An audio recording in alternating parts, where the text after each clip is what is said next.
बिहार कांग्रेस ने हाल ही में एक बड़ा बयान दे दिया है, जिसमें उन्होंने कहा है कि पिछले 20 सालों से बिहार में एनडीए की सरकार ने लोगों के साथ धोखा किया है। उनकी माने तो पिछले 20 सालों में एनडीए ने बिहार की जनता से वोट तो लिया, लेकिन उनके विकास के लिए कुछ खास नहीं किया। कांग्रेस के नेता कन्हैया कुमार ने शनिवार को पटना में एक प्रेस कॉन्फ्रेंस करके इस बात को उठाया और कहा कि बिहार की जनता को अब जागरूक होने की जरूरत है।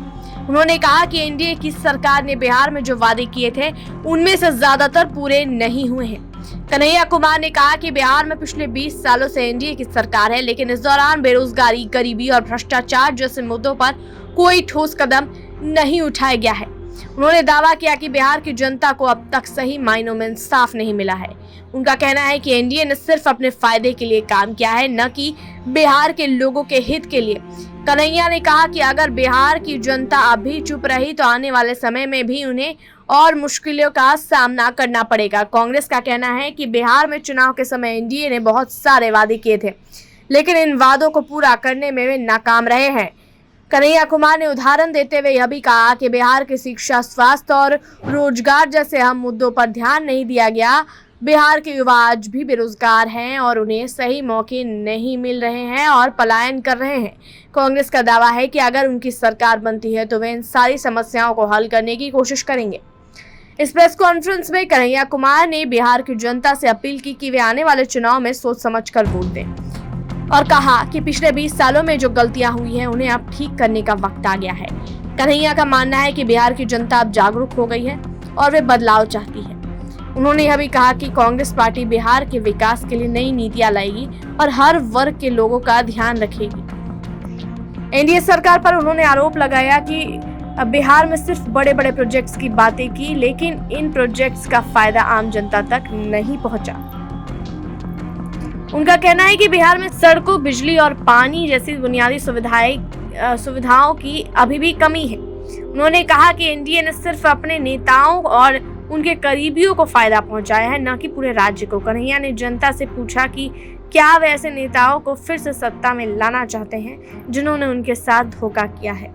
कांग्रेस का कहना है कि बिहार में चुनाव के दौरान एनडीए ने वोट मांगने के लिए बहुत सारे झूठे वादे किए थे। कन्हैया कुमार ये भी कह रहे थे कि इन वादों को पूरा करने के बजाय एनडीए ने सिर्फ अपनी सत्ता बचाने की कोशिश की। उन्होंने कहा कि बिहार के लोग अब इन चीज़ों को समझने लगे हैं और वे बदलाव के लिए तैयार हैं। अगर कांग्रेस को मौका मिला तो वे बिहार में नई उम्मीद लेकर आएंगे और राज्य को आगे बढ़ाएंगे। इस प्रेस कॉन्फ्रेंस में कन्हैया कुमार ने बिहार के किसानों के बारे में भी बात की, किसानों, मजदूरों और युवाओं की समस्याओं पर भी बात की। उन्होंने कहा कि एनडीए सरकार ने इन वर्गों के लिए कुछ खास नहीं किया है। किसानों को सही दाम नहीं मिल रहा है, मजदूरों को काम नहीं मिल रहा है और युवा बेरोजगारी से जूझ रहे हैं। कन्हैया का कहना है कि कांग्रेस इन सारी समस्याओं को हल करने के लिए ठोस कदम उठाएगी।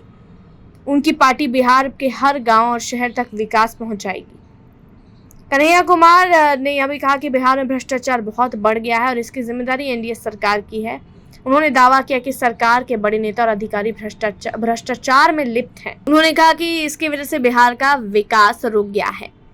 बिहार में भ्रष्टाचार बहुत बढ़ गया है और इसकी जिम्मेदारी एनडीए सरकार की है और कांग्रेस का मानना है कि बिहार में बदलाव का वक्त आ गया है। कन्हैया कुमार ने कहा कि अगर जनता ने उन्हें समर्थन दिया तो वो बिहार को एक नई दिशा देंगे। उनकी पार्टी बिहार के हर नागरिक के लिए काम करेगी और राज्य को देश के अग्रणी राज्यों में शामिल करेगी। यह चुनाव सिर्फ सत्ता के लिए नहीं बल्कि बिहार के भविष्य के लिए है, उन्होंने कहा।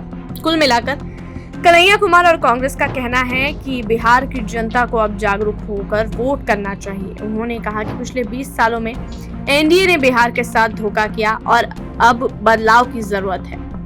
जनता से वादा किया कि उनकी पार्टी अब बिहार के विकास के लिए हर संभव कोशिश करेगी। उनका मानना है कि अगर जनता ने उन्हें मौका दिया तो बिहार जल्दी तरक्की की राह पर चलेगी। अब देखते हैं इस मामले में आगे और क्या कुछ अपडेट आता है। तब तक के लिए ऐसे ही खबरों के लिए आप बने रहिए हमारे चैनल ओपिनियन बिहार के साथ।